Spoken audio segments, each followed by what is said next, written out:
This is the terrifying moment that a paraglider gets tossed around by strong winds before crashing into a rocky cliff face. 30-year-old Ersin's kite can be seen collapsing as he struggles to keep it under control in the Turkish city of Alanya. The Coast Guard came to the scene with a helicopter, as the spot where he had hit the rocks was not accessible by ambulance. There has been no further update on his current condition, aside from the fact that he is alive.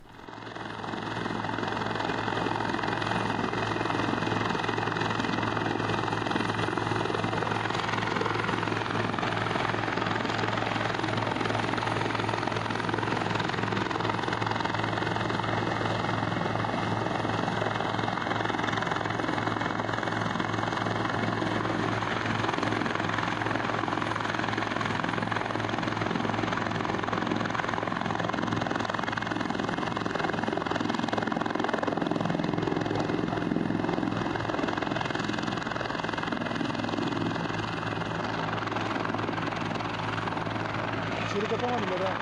Ya nasıl? Ben anlamadım Şerit ya. daha yok mu kardeşim ya? Adam iki bu kadar çekiyor.